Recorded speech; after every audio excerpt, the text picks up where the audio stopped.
Disabled.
US failed to stop attacking Jordan after a mix-up over the drone identity.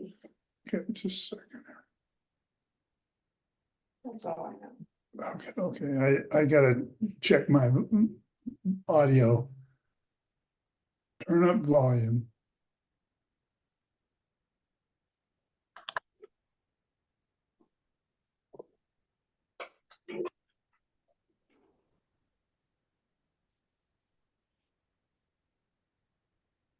Good afternoon. Good afternoon, Carla. Hi, Carla. How are you? Hi, I'm good. Thanks. How about yourself? Doing well.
Hi, everybody.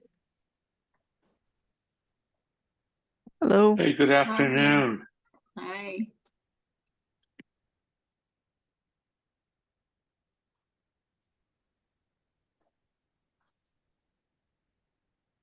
I'm just writing down who's here. But I'd love to get started.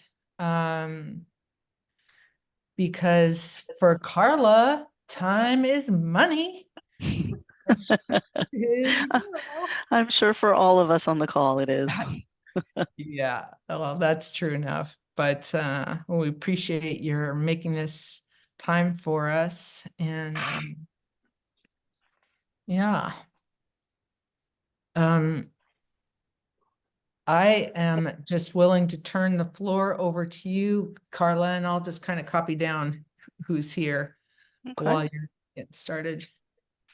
So Dusty, if you can hear me, I think if you could share the analysis page so everyone can follow along, and I'll kind of just jump right into that first, and then we can get into some of the questions that you had from your email, Susan. Yeah, that'd be great. Okay. All right. So just to kind of, I guess, kind of kick off and get right to sort of the thing that requires some decisioning by the board. What you're looking at is basically a recommendation for your reserve investments. So within the next 2 weeks or so, you're going to have roughly $4.8 million of Treasury securities that are maturing. What we have been doing all along is just rolling everything as it matures forward for a month, because of sort of the unknown of how much liquidity is required by the association due to all of the ongoing projects that you have. My understanding though now is that you're kind of further along in that process, and so there is some flexibility to potentially invest some of those funds longer term. And I would suggest doing so just to take advantage of locking in some rate now that rates have started to kind of turn and go the other way. So we reached probably peak long-term rates a couple of months ago, September, October. And since that time, the short-term rates have kind of steadily been coming down like 5 basis points at a time since the Fed started, or the market started believing that the Fed will be reducing rates later this year potentially. Okay. So if we can go to the next page, that would be the actual recommendation. No, stay on the analysis, but go to the page 2. Yeah, great. So the suggestion is to take, those maturing investments and then kind of redeploy them into this laddered structure. So you'd still have some short term. So this would leave roughly almost $2 million fully liquid to pay for those upcoming bills. And then another 1.5 million would mature in 3 months, and then another million in 9 months, and then 12 months and 24 months. So again, this is a suggestion. Ultimately, it depends on, again, the board determining what the liquidity needs of the association will be, and any known, I guess, expenses that will need to be covered within these specific timeframes. So I'll kind of pause for now in case there are any questions.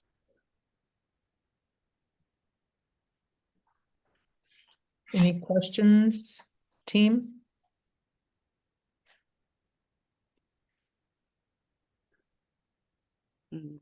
No news is good news. Yeah, just a comment, not questions. I'm not sure. I think we need to look closely at that liquidity issue because I'm not in a position to analyze it on the spur of the moment, but if we can shift more into a little longer term,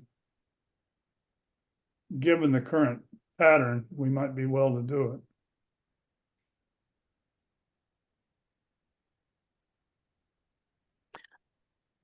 Right. So again, I think I'm being a little bit conservative here because typically when you purchase an investment, the idea is that you're buying and you're holding to maturity. We don't want to put this client, the association, in a situation where you need to sell out of any instruments, because then there is the potential for loss on sale. Right. But you have, what's the situation with this Metropolitan at 1.7 mil? 4.75. No, yeah, in terms of, it has no maturity date. That's a money market account. Those are fully liquid funds, and That's they're what I thought. fully. Oh, you got 1 3/4 million liquid there. And then another 235 in that enterprise account right above it. So Right. that's why I said you have nearly $2 million fully liquid to pay for upcoming expenses. And then there would be another 1.5 million maturing in another 3 months. And you have a Morgan Stanley coming due this year for another 2 million. Well, that's spread out throughout. So those I lump together because there's no decisioning to be made on those. Those are maturing, later on in the year. I understand, but they will be coming, Yes, they will absolutely. be injecting cash into our situation during the year. Absolutely. And you've got these ADM CDs. You've got roughly 450,000 of this 900 that will mature in March.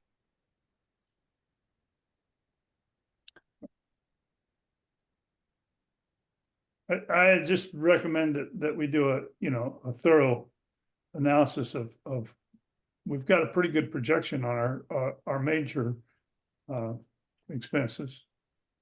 Certainly on our project expenses, I believe.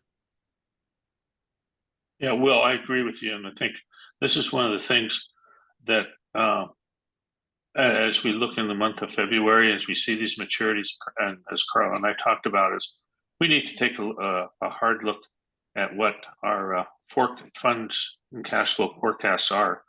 But to the extent that we can lock in some higher rates, if you suggested in a downward rate movement, that'll be beneficial to us. And for some of those things that are coming up that have some of the lower rates, we might be able to even improve upon those as we go over time. But I think that is going to be something that the board with management can work with Carla and with the advice of the finance committee can improve our position. and maintain our liquidity as we need it.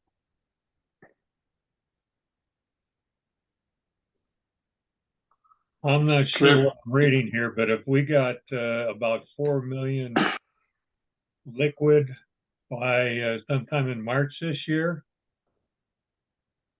if we add them all together, is that about 4 million in March that's liquid?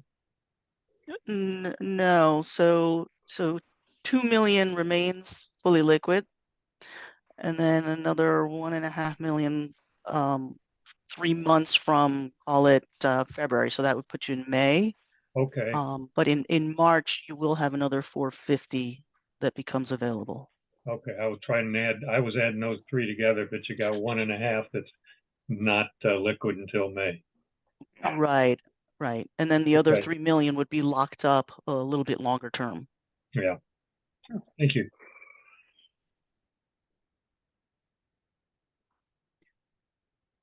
So I'm not sure if, you know, this is, I guess, you have enough information to be able to make a recommendation to the board, but again, without knowing, you know, that expenditure schedule.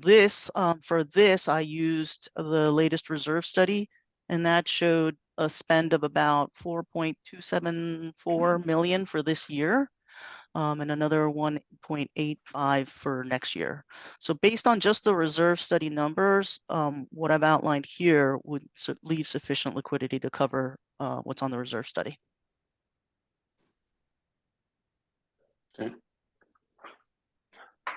Yeah, we're stretching out a little bit on the siding project, and Bill's probably got the best handle on that.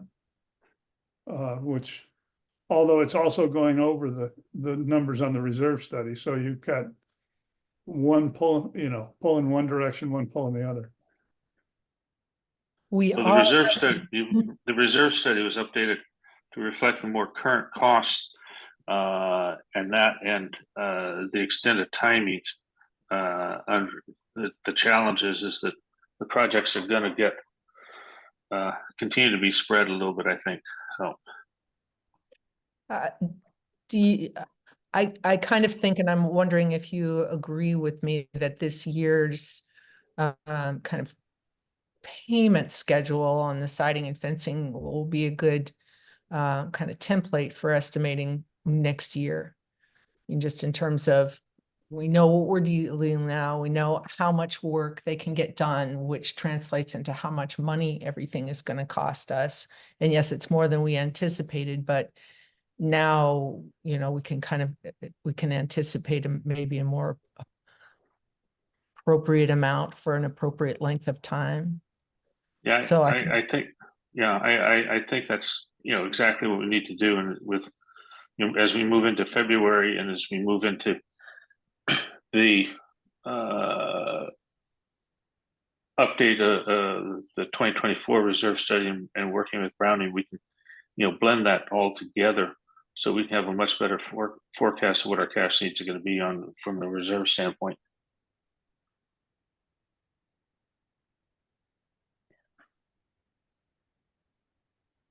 Yeah, I'm trying to see if, I mean, in May and June, you've got like another $1 million that's maturing. So certainly, at least from a conservative standpoint, hopefully, you know, you can at least maybe put the 12 or 24 months, lock some of those funds up. And then, you know, on the shorter end, if the 9 month goes out too long, you know, we can always kind of bring that in a little bit. Yeah. Well, this is good. It gives us a picture of where we are today and what some of our opportunities are and where the things we need to think about. And that the board working with management and with the council of the finance committee can you know, better you know, give you better input so we can manage our funds to our best advantage. Mm-hmm. it will be really useful to have the new year's reserve tracker put together so that you know, the board can see where the different allocations are to kind of get a sense of the timing of them. I mean, you know, the siding and fencing project is sort of a month by month thing. Other expenses are, you know, less regular and less, you know, thinking of, well, whatever it is, you know, they may not be as Yeah. regular as the siding and fencing. Bill, So, Bill, excuse me, Susan, once you're finished. Bill just mentioned that the reserve study's been updated. well, Yeah. From what to when? I mean, the reserve study was accepted by the board in November, Don. That's the one you're talking about, right, Bill? Yeah, we accepted the reserve study in November. That was updated year 2023. Now we're into year 2024. The reserve study will get updated again this year. And as we're looking at that and Browning's process, that will help us also have a better handle on what our cash needs will be. Oh, I'm sorry. I was talking about, I thought Don was talking about what our needs for this coming year were going to be, kind of more. I was just trying to understand. Bill said reserve study has been updated. And No, I did not, Don. I did not say the reserve study is updated. What I said is the reserve study would be updated 2024. okay, thank you. Yeah, what you're seeing, I worked off of the October 2023 study. So that's the latest available. Right. I mean, it's, you know, at 3 months old. So, I mean, Right. We haven't kind of seen it I mean, it's been in the big study has been there, but we haven't kind of gotten it down like on one page, you know what I mean? To see where all the allocations are and then, you know, it's easier to sort of track what the expenses are going to be. But just like off the top of my head, I think this looks really appropriate Mhm. and like a good plan. Yep. Good. Would you want to entertain questions from homeowners, Carla, or? I suppose I could. I normally it's just kind of the board and committee, but yeah, if you open it up to the homeowners. But first, I'd like to go through, I guess, maybe answer some of the remaining questions that you had. The first one was covering any regulations around HOA investments, and there are regulations. You guys are regulated. Basically, you follow Sterling Davis. So AB 1101 basically requires that all associations in California invest only in products that are insured by the federal government. So that means like FDIC, treasuries. You know, basically you're limited to bank, FDIC insured products or credit union products. As far as strategies, we've been kind of discussing that. You know, I take in the input of what your expected liquidity needs are and put that in conjunction with you know, the available funds coming due to create this ladder. And then yeah, sorry, go ahead. Was there a question? Okay. Lastly, just in terms of you know, how it is that FirstService Financial is involved. So we introduced Nepenthe to Morgan Stanley. We work with Morgan Stanley, or we have been working with Morgan Stanley now for probably over 10 years, and on a national basis. So through Morgan Stanley, again, we recommend Morgan Stanley when it's appropriate for our clients, especially you know, the ones with larger dollar balances where it just doesn't make sense for you to be opening a bank account each time, you know, you need that 250,000 coverage. Having a brokerage account is a more efficient way to manage your funds. We do not earn any revenue from Morgan Stanley. We use them purely just because it is more efficient. And Morgan Stanley, we've got a long-standing relationship, so it's easy. They know our people, we know who their folks are. We're able to get better service. They waive all their fees, like maintenance fees and things of that nature, for clients of FirstService Residential.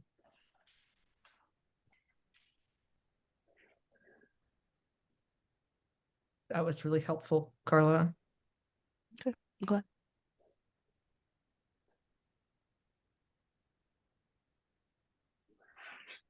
Anybody have any other questions for Carla? First, committee members, and then we can take some questions, if that's okay with you, Carla? Yeah. Great.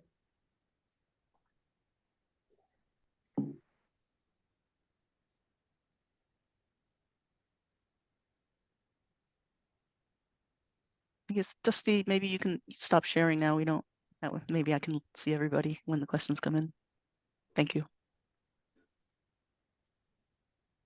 Homeowners, anybody have any questions?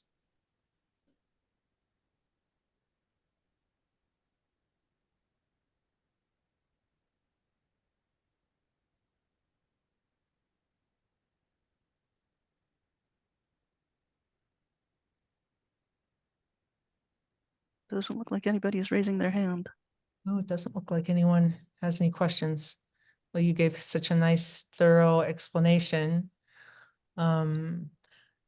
Do we need any more information from Carla before we make any recommendation to the board, or do you think, I mean, we've looked at the financials, we've kind of looked over the finance committee hasn't seen the reserve tracker information, so we don't have that, but we've been looking at expenses all year long.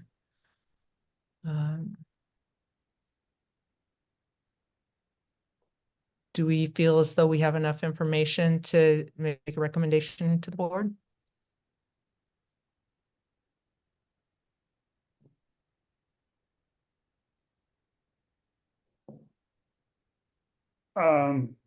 We only have two, committee members here, or Oh, three? we've got Nina and Don Hey, and, you got- you. Yeah, oh, Don's, yeah, that's right. I gotta get used to the new member. Oh. Forget who's on and who's off. Okay, I don't see any reason, I mean, this is not, the most complex thing in the world. I mean, obviously, you're laddering your CDs or your treasuries to get the maximum benefit, and it's just a question of how much we need to maintain liquidity. I mean, and that's sitting down and looking at the projected expenses with the stretched out siding. We know when the big insurance bill comes in. And I don't know if we have any other big projects this year. So Yeah. insurance should not be a capital expense, so that should be managed out of your operating funds. So this is really more just Yeah. those projects. Yeah. And we did a big tree maintenance project this year, so that shouldn't be as large a bite this coming year. Yeah, I think we've budgeted what we anticipate spending actually. And I mean, and Carla has sat down with the reserve study, so she's also done her due diligence. Right. So other than that, just simply deciding how much has to remain liquid, I don't see that there's any other real question. So as far as you've got a small T-bill that's maturing tomorrow. Looks like you probably, I don't know when your board meeting is, but looks like for tomorrow's, I'll just roll it over a month, and then I guess wait for hopefully before the mid-Feb ones. Those are the larger amounts. There hopefully is a decision made by then. Bill Yeah, Henley here, yeah. I would suggest just follow our current practice, which is to roll for 30 days. That's what the board's direction has been. That way it gives the board the opportunity to look at it. Okay, so I'll check in. When should I check in with you again, Bill, in terms of a decision? Latter part of next week. Okay. Nina, Don, do you have any questions? I don't, thanks, not on the investments. Thanks. Okay. No. Got a question for Bill. At one point, when I was treasurer, the board adopted a policy that, because sometimes these, the decision on renewing or rolling over a CD can make a fairly substantial interest difference sometimes if you're at, right at the change point. That authorized the treasurer the authority to do that. I don't know if the entire board is doing it every time now or not. The problem is, of course, that slows the whole process down in terms of being highly responsive if the interest environment starts moving around. Right. Currently, the practice is, and board and policy was established by the board. Carla, help me with the date, but is to roll into 30 days. Mhm. Roll maturities to 30 days. Yeah, And unless, in the current interest rate environment, that's been very advantageous to us. However, as Carla pointed out, and I think as we all know, that environment is changing. So it's time that we probably need to, rethink that and give Carla a little bit better guidance. And that, I think that's why we have a cash manager to help us with that. Right. It does allow more flexibility if you're in a more volatile environment to, Yeah. authorize the treasurer to do that. Yep. Does anybody want to make a motion to recommend to the board, I'm making this up, to accept Carla's proposal for investments for next year? it's not next year, it's just for now. We'll, For now, we'll for need the to, we'll next- need to revisit, yeah, as the, Yeah. as investments mature, you're gonna be looking at this probably again in March or April, et cetera. Right, okay.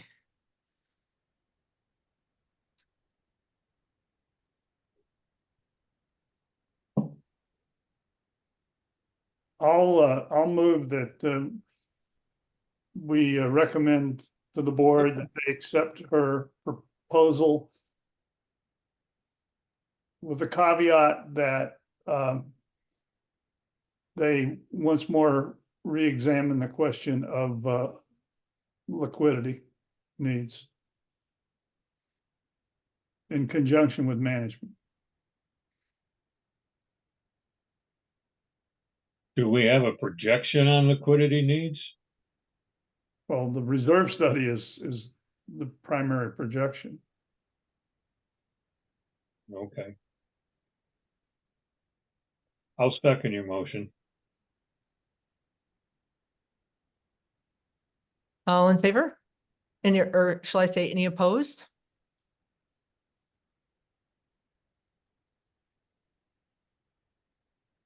Okay, motion passed. Okay. All right. Well, thank you very much, Carla. My pleasure, Yeah, appreciate it. And of course. And we'll be in touch. okay, sounds good. All right, thank you all. Have a good rest of your meeting. Thanks. Bye. Thanks. All right. Dusty, can you put the agenda back up? I think we're on board and management updates, but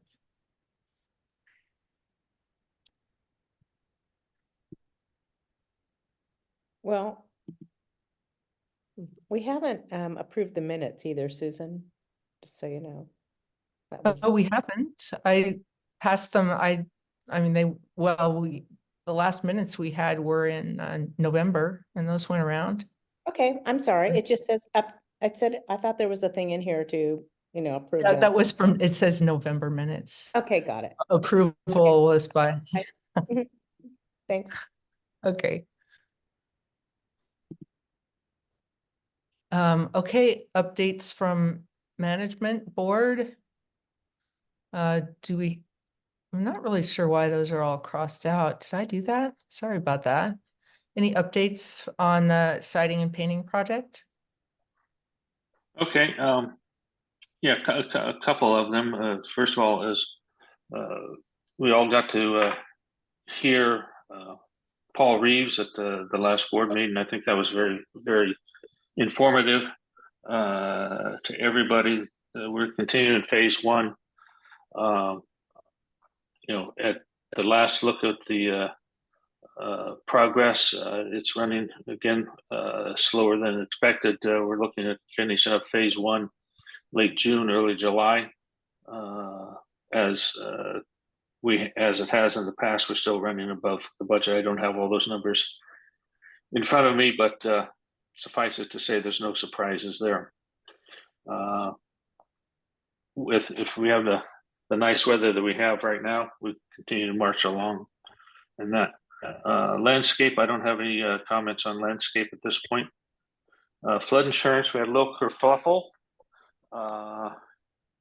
somewhere within the first services system, and it resulted in the homeowners receiving notices that premium had not been paid, and well, the premium was paid, and everybody should have now received or will be receiving a certificate of insurance, flood insurance policy declarations. And if you will, Dusty, can you comment on the kerfluffle? Yeah, so just apparently this has happened before. We pay the flood insurance on an annual basis, so it's just one large payment that's paid for the whole entire year. So it's happened before apparently in Nepenthe's history, where we've gotten these final notices as they were still processing the annual payment. But I just received the declarations for the cabana, the clubhouse, so I'm hoping that residents have started to receive their individual declarations with their proof of insurance for a flood. Yep. My question, I sent Susan when she said, is there anything else on the minutes? I asked, where does that responsibility sit? Who sends the check? Is that Nepenthe that sends the check? Well, Nepenthe processes the bill. We get an annual bill for the whole entire year, and they have to build each individual policies for all 590 units. So when they're done doing that, which it took them a little bit longer time this year to compile all that information with all the changes occurring in insurance, brokers and carriers, and with Russo making the change, and another insurance company and brokers getting involved, it took a little bit longer. So the payment didn't get processed right away. And then that's why we had the cross, reference of the final notices going out when they had already received their payment. You said two things there. One is them. Who's them? And the other thing is, yes, I remember the couple of years ago, the same thing happened. How do we avoid this in the future?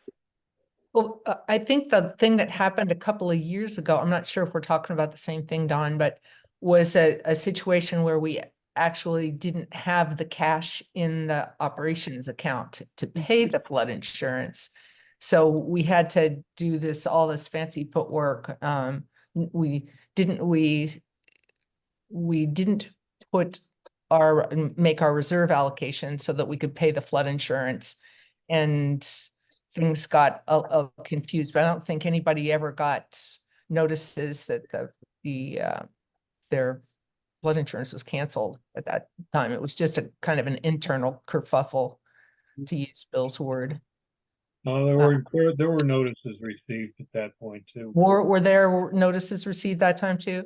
Yeah. I don't remember that, but this Don, wasn't a case where there wasn't enough money in the account, Dusty. It had been paid, but it was just slowness on each side. The invoice came in, it was coded and approved on my end, but they kept adding it to the batch to be paid and removing it and adding it without giving me any kind of alert to why they were doing that. And the reason they were doing that is because they didn't have money in that particular account to cover that large of a bill, but I didn't receive the notification saying that needed attention. Who is Russo they that you referred to? Russo is our broker. Yes, but you referred to they and them. Who are they and them? So that's the National Flood Insurance. And the No, fire chief, Dusty, yes, okay, you process, you process the invoice. It upstreams into the accounts payable system, yes. and a check is issued for Nepenthe by whom? First Service processes that check. Okay, and did First Service process that check, or did they delay that process? They didn't delay the process. It was actually had to be overnighted and we initiated that process. But Okay, it was 2 weeks late to being overnighted.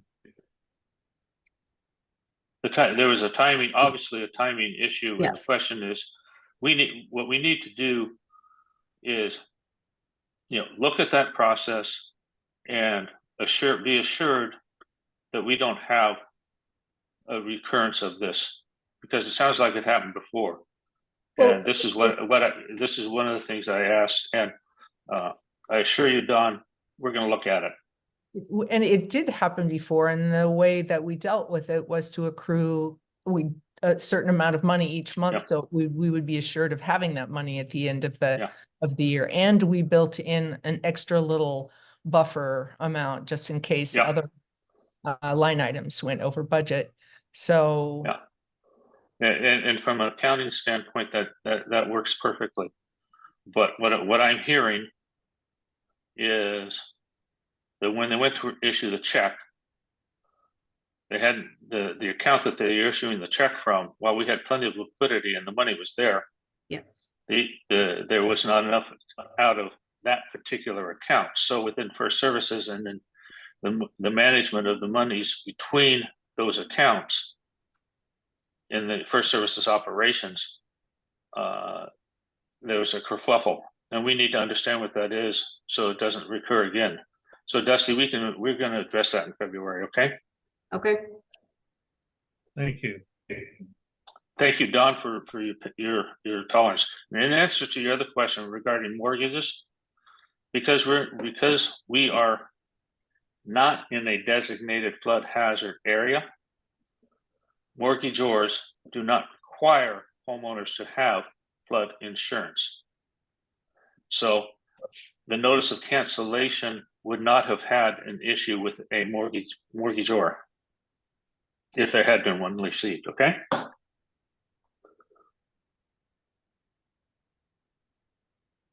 So moving along, then that's all the comments that I have for right now. okay.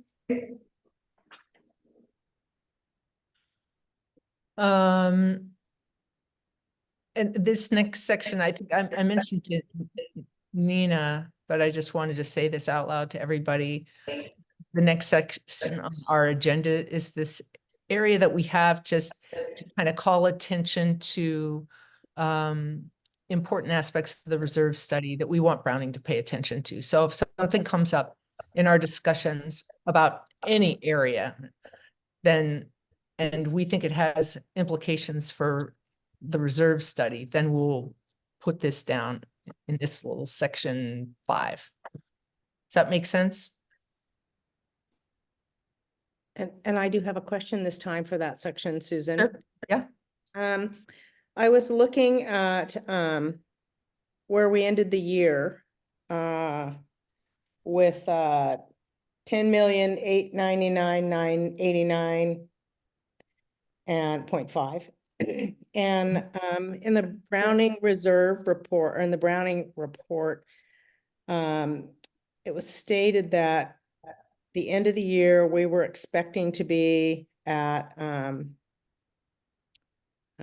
11,541 in the reserves at the end of the year. Excuse me, let me get to the right number. 11,543, 101 at the end of the year. And we're showing a $653,000 difference. We're short. So I'm kind of curious as to, I saw in Carla's thing that we made a little money in interest, but I wondered how we're going to go about fixing that shortage from where we ended the year to what we're showing in the reserve study of where we should have been. Well, what happens, and Will can fill in, he probably can say this better than I can, but Browning trues up the estimates. So he comes in and he sees, and Dusty gave him this information. He sees what our projected expenses are going to be. He gets the information about how much we actually spent out of reserves at the end of the year. And then he readjusts the reserve study moving forward. And maybe re-estimates the expected costs of different items and longevity.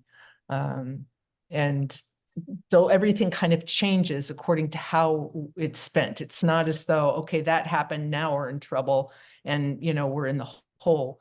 It's that, yes, we spent more out of this, and then that has implications for how much, what our HOA dues are going to be, how much we have to save in order to pay for roofing costs in 10 years. Yeah, It's all I sort of been- do get that, but when he doesn't do that again until October, right? So.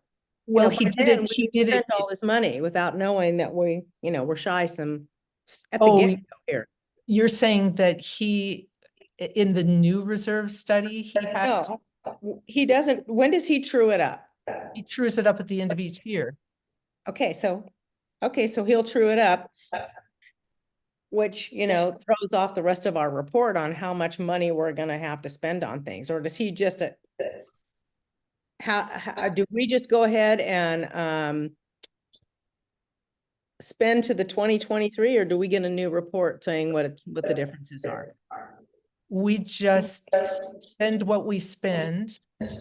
And I mean, I haven't seen a final reserve study, but I think our totals are not terribly far off from what we allocated. But even if they weren't, we would spend what we spend, and then we have these new allocations for all the different line items in 2024, and we move on there with kind of spending what we need to spend in these different areas for 2024. So we start back at you know, zero, so to speak, in terms of what we have to. You can't start at zero. I mean, you Well, know, no, I mean, in not terms like of a what state account, like where the state, you do zero it out, but it's not like that. it's, okay, I didn't say it in a way that, you know, okay, I'm sorry, I didn't explain it properly. What I meant to say is, at the end of the year, that's what you've spent that year, and then you start all over again in 2024 with new allocations. I understand. I think that's true, but the new allocations that we have right now are based off of what we thought we'd be at the end of the year, because they were done in October. So we're working off of those allocations until they change. And my question is, when do they change? And when do we get a notice that they've changed? I still think we're not really communicating on the same, we're not understanding one another. Okay, So, well- so we spend what we've expected to spend and more kind of in Yeah. 2023. Well, At the end of 2023, we draw a line and we start with new allocations in 2024. And all the expenses we have in January, you know, even though they're from, you know, maybe work done in 2023, that starts, you know, coming off of the new allocations. Yeah, that's true. I get that. Okay, so, and when he did his expected expenses in October, he based them on what we were expecting to spend this coming year. Yes, I do understand that. Okay, so we're at the right, but I guess I'm just not understanding I your guess question. what I'm again. saying is that what we're expecting to spend next year, we're already $653,000 short in the allocation budget somewhere. So Nina, are you asking, will we make adjustments for that? Yes, that's exactly what I want to know. How do we Yeah, make it? and it comes off of like the next 30 years. So if we spent $683,000 more than we expected to spend, then that affects our budgeting for the next 30 years. And so we take all that into account and we have to put aside an expected amount this year. Our budget it incorporates at least at like 3 to 4% increase every year, just for like inflation and costs. So it all comes out And overexpending. in the budget. And then, you know, we try and we continue to look for ways to save. I mean, that's why we are, you know, kind of keep looking into materials, ways of doing things. So do we go into 2024 with the board thinking, well, where can we save $600,000 in our? No, we do not. We don't get to that level of detail, Don. But because we're thinking of a 30-year budget. So we're thinking kind of in the long, big term, like where can we make big changes that are going to affect the way we spend money for multiple years? The reserve study is a projection. Yeah, I get that. It's an expectation of what you think you're going to spend. It never comes out right. It can come out short, it can come out long. And if you overspend what you projected, you have to adjust future revenue to cover that if it isn't covered by some future savings. Well, you've got to look at future savings as well as future revenue. And if you don't look at future savings, you're just each year you're digging a deeper and deeper hole. And I understand the difference between reserve and Right. You're right, Don. You're 100% right. You got to look at both things. But I mean, the good thing is we don't have to make up $683,000 in 1 year. We need to have enough money to be able to pay our costs kind of year by year and in the really big years to cover the really big expenses. But we do need to be diligent so that we don't go in a hole further in the following year. When the board passed You're right. its reserve budget, I stood up and said to the board, you do not have to spend everything that you just allocate. No, there's no requirement to spend it. I mean, again, it's not an allocation, it's a projection. And some people deal with it as if it is cash in hand and they can just go do what they want with it. Well, you know, the board ought to be, if it's doing what it should do, it's not like it's suddenly in a cash crisis. It should be looking for holding expenses down in every way that it can. Bingo. But on the other hand, it also has obligations. So sometimes, for instance, on the siding situation, the projections that Browning did were low. And Understand? circumstances have changed, and there's really, you know, it's not like there's some other, we can decide, well, we're not going to re-roof houses or something next year and that'll fix it, or we can, you know, not prune the trees or something. The reality is that the board should be constantly, and in my experience, serving on boards, they usually are pretty conscientious about trying to hold down expenses. But there are, you know, we're in a somewhat inflationary environment. Fortunately, we're making more interest than we used to, but at the same time, inflation is eating that income up. Wages are rising. I understand. We had Material- $524,279 in interest this year. It's a pretty hefty number. Yeah, sure. It was huge compared to last year. Yes, I mean, interest is much, much better, but unfortunately, it's better because we're now in a more inflationary environment. We Yeah, used to be I a understand. flat one. But we're doing things like paying contracts before they're done. We have two invoices, one for Grove and one for Carson, that total over $500,000. And we paid them before they were complete. We paid them in December instead of, you know, having a half payment in December and a half payment in January. I mean, I'm good with making a progress payment, but it's a lot of money to pay out before we even completed these projects. Some of them still aren't done. Well, it's a little, So, I mean, there's just questions, those things keep adding up. and that's a legitimate question to address the board. Um, I don't get it.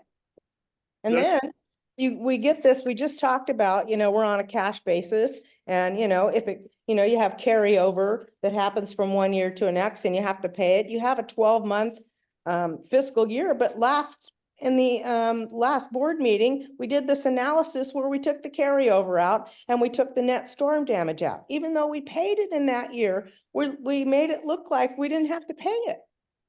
Well, And I think, I It's mean, I kind of think, confusing. I know, I just want to, I want to speak to that a little bit because I know a little bit about that. And I think even though, I mean, they acknowledged that, yes, those payments were made in 2023, they were interested in looking at how much was actually spent on landscape for 2023 projects, just to get a sense of, were we really going crazy and spending? Oh, Yes yeah. or no? And how much was due to storm damage? And I just hear kind of- you. I hear you, but it didn't leave the impression of that. It left the impression that, we didn't have to pay them. They don't count in this year. And they counted last year. If you spent it, it counted. And even though the storm was nothing anybody expected, it still cost us $295,000. We weren't expecting. Right, You have to right. count it. That's right. I mean, it wasn't that they weren't counting it, and we can take a look at that graphic again if you want. It was just really trying to get a sense of how the money is being spent.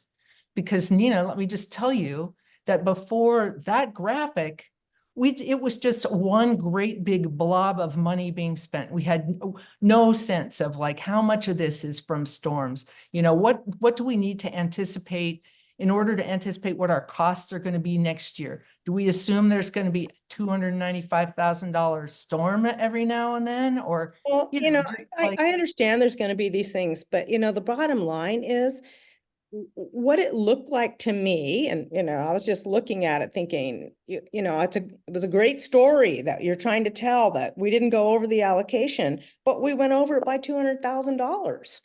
well, And, what it looked like to me, looking at it from the outside was, I mean, Bill's the one that, as I remember, made the presentation, but he should be probably responding, but it was, this is baseline and this is exceptional. And yes, we went over, but we didn't go over because baseline changed. We went over because we had some exceptional circumstances. It was but I didn't get the impression that we didn't, I was never under the impression we didn't pay that money out. That money went out. Clearly. No, it absolutely did. No, it did.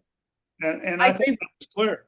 I'm just saying it Yeah. left an impression that we did a better job of managing our money.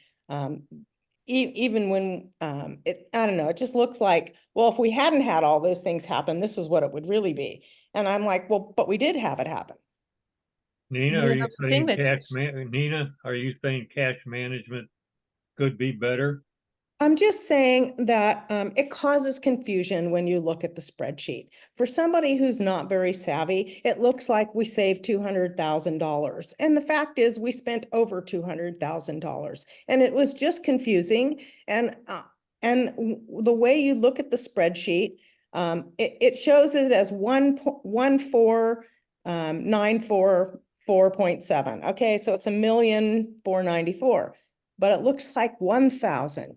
Because it doesn't have the extra zeros. And I understand you're trying to make it so it's readable, but it just doesn't, I mean, for people who don't understand numbers very well, it's just confusing. And I'm just asking that when we do things, that we make this a lot more clear to the audience. That's what I'm saying. I'm not trying to say anything is wrong with the spreadsheet. The numbers are right. We did pay the money. I'm not complaining. I'm just saying it gives a different impression when you're sitting in the audience. And Nina, Mhm. because several of us worked on that presentation, your Mhm. comments are appreciated. And I think I don't disagree that in any presentation of this nature, that there's always opportunity to improve. So thank you. Yeah, you're welcome. And thank you for listening. I do listen. You know that. I know. Anyway, I'm not trying to say anybody did anything wrong in it. Well, I can, I don't know if you'll be able to see this, if I get it close enough, but I've tried to really understand some of the stuff. It's not showing, it's kind of It's blurry. not clear, yeah. But Anyway. that page and a couple went with it. I tried to, you can see my scratching on it and stuff. I've tried to reconcile those numbers in different ways and stuff, and I failed. Oh, Oh, all right. So if somebody Thank can you. help me, I appreciate it. well, it is always a challenge to present data and information, number information, just to, and to make sure that everybody is up to speed. It'll be our, it'll be our a goal for the year to make sure everybody gets stuff and should we move on? Sure. I guess we're talking about the 2023 landscape expenditures right now. So does anybody have anything else they want to bring up about that? We move on to new business. We got any new business? Can we go back 1 second? You bet.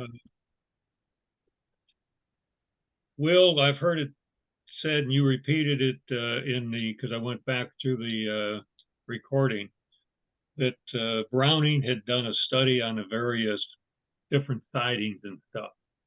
Did he put that study down in written form? And if he did, can we get a copy of that, please? No, it's not in written form. He commented on the nature of in our interaction over whether he should restructure his projections, because we're replacing a substantial amount of siding, more than we thought we were going to be replacing. And over time, over the next 3 or 4 cycles, we will eventually replace virtually all our siding. Which, if it turns out to have a 30 or 40-year life,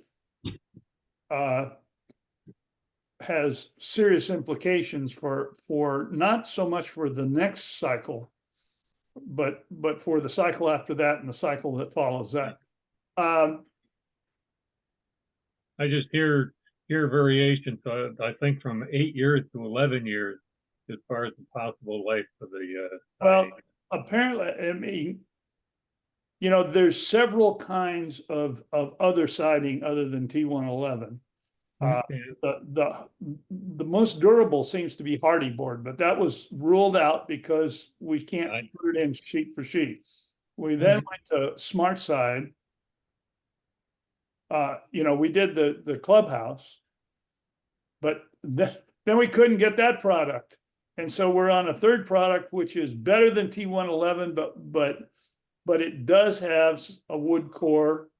And the best information we were able to get from Browning and from our project coordinator, who's got a lot of experience with it and so on, is that if it's painted regularly, it has an extremely long life. But Browning was gun shy about estimating how long that life was. He tends to be very conservative, very worried that he'll be overly optimistic in his projections.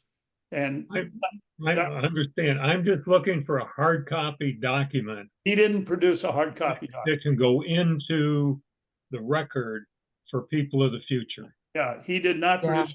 What he did was do inquiries to try to understand whether or not he should be projecting an ever reducing amount of siding, and he was gun shy to do so until we had experience with it. If anybody goes online and finds some kind of an evaluation like that, please download it, copy the link, do whatever, because it would be really great to have information.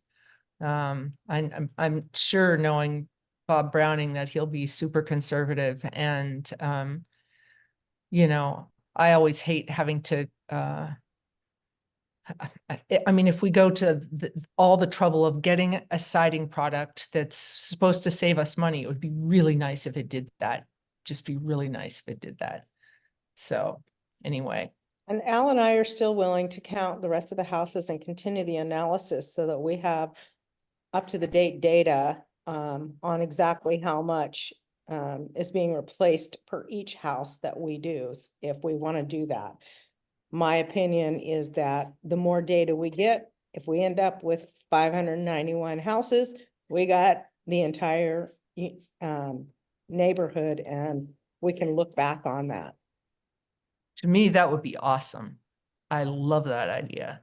But Will, maybe that's something you and you know, Well, yeah, I think in terms of current estimates, we've got enough of a sample to have a pretty good idea of what we're facing.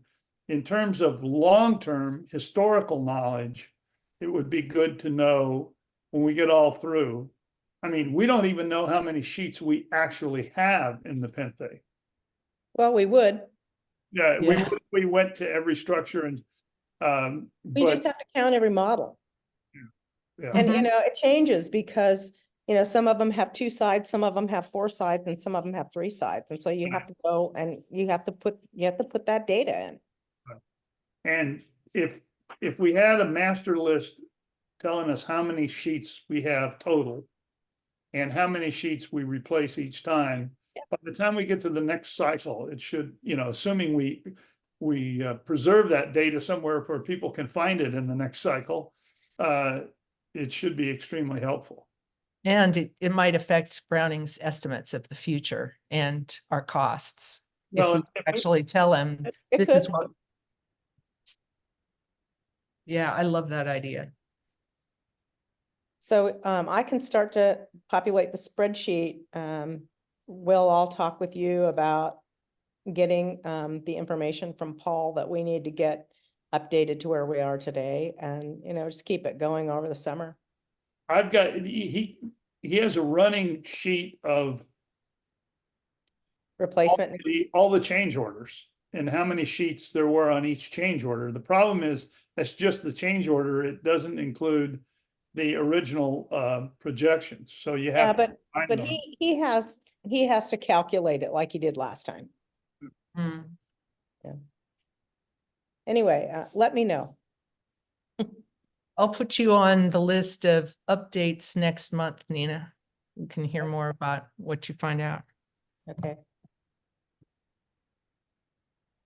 So we don't have, gosh, I guess new business would be, that I forgot to stick in there, would be the financials, and we don't have the reserve tracker to look at, but when that comes in, I'll send it around, and please take a look at it and send comments. We can have an email kind of trail going around. Anybody have any questions, comments? things to say about the What's the final word on doing a seminar for residents on finances? Yeah, well, the latest thought is Tara is deep in this crazy kind of financial systems renovation at UC Davis. So she asked if we could put it off until the summer. And I thought that'd probably be fine, since we'll have more information about, in fact, late summer would be fine, when we're just kind of beginning to think about the new budgeting cycle, and we may have more information from Browning. Does that sound okay with everybody? She was just like pretty overwhelmed at the thought of doing it in March. Were we supposed to meet with Browning to go over some of the changes? We thought we were gonna have like a February meeting. I went to check in on that too. Yeah, so, well, Bill, maybe you want to Yeah. say this. Yeah, the board, to kick off the 2024 reserve study, the board is going to be meeting with Browning. I think it's on the 16th. And that's an executive session so that the board can have discussion with Browning about many of the things we've talked about here and what our what our visions and expectations are. And okay, exactly, you know, what are they going to be doing this year? Because it's supposed to be an onsite. And we've got a lot of, the word dynamic is probably an understatement for all the things that we've got going on within the Nepenthe House. So, you know, this is our first sit down with him because he, to work with the board's direction and then, you know, bring in the finance committee on an appropriate timing basis. So all the things that are listed here in the questions and that stuff, again, I will carry into that meeting. And Susan is included in that meeting. Do we have any updates on water billing? Update on water billing, we have, I can't remember the name of the consultant that we utilized in the first analysis. Wood Rogers? Wood Rogers. Wood Rogers has been contracted to work with us and work with the city to, I'm going to use Mike Bill's term, orchestrate the billing process. The city is not able to provide us with good data, so we can figure out how to integrate it into our billing system on a per unit basis. And the city also wants to do it in a piecemeal basis, say 30 to 50 units at a time, which obviously doesn't work for Nepenthe because you can't do that. And then lastly, we want it on the billing statement. Instead, it's the water bill is not a part of the assessment. You know, today we're paying it. We all get a bill. We pay it to the city or however they do it. And you know, we want it to be displayed as a line item on the monthly billing per resident. So there's a lot of work to be done on this. It has to be completed, if I remember correctly, by July 1 of 2025. So we've got some time. So But the city is still a real challenge for us. we still haven't received a water bill. It is at the end of the day, right? That's right. No. And it may be 2025 before we do. It has to be, the city has to have the job done by 2025. So, but no, we don't have a good number, and we don't have a good number by meter. So we don't have a good number that we can, you know, calculate out and determine what the allocation would be per resident. And that's why we brought in a third party to help us get that and work with the city, because that's what the consultants can do for us as a project manager, and look at it as a project, because it's not happening. It's not happening through the office. Bill, I'm gonna put the water bill issue as for you to be able to give regular updates to us in that first section. Yeah, we'll have we'll get that. Okay, That's good. That's great. I bet the Anything- city is gonna make less money on doing this, and that's why they're not telling us. You know, Just a little humor. you know, I need some humor every now and then. Okay, but I just can't believe, you know, the bureaucratic process. And believe me, in the stuff that I'm involved in, I'm dealing with an awful lot of public agency bureaucrats, and it could drive somebody to drinking. Oh, by the way, it's almost cocktail time.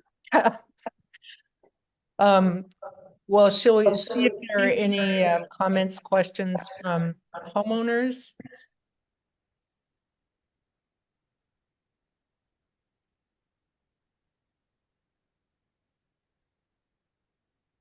It's Karen, and I continue to be so impressed with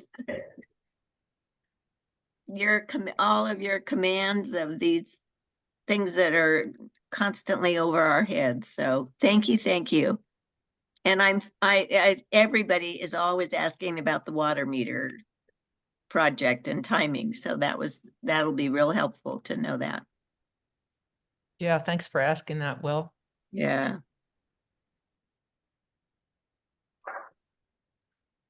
So, how does February 26th look like for our next meeting?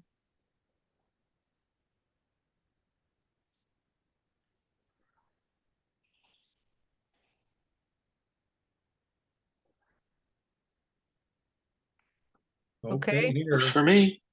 Okay, yay. You know, Susan, it says, I think it says in the newsletter that it's the third Monday of every month, Oh, really? third or fourth, Oh. whatever it says. It was It's a the little fourth, yeah, confusing. it's wrong. I mean, we didn't have it on the fourth Monday this month because Bill was Okay. traveling.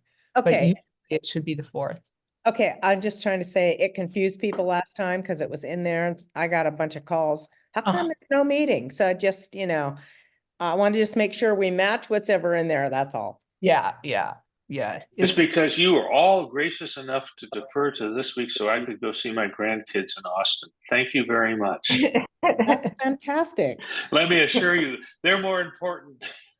Hey, Okay, Have a well, great evening, and thank you all for your help and your support. yeah, thanks everybody for your time. I think if we don't have any more issues, we can consider ourselves adjourned at 5:40. Okay, thank you. thank you. Thanks.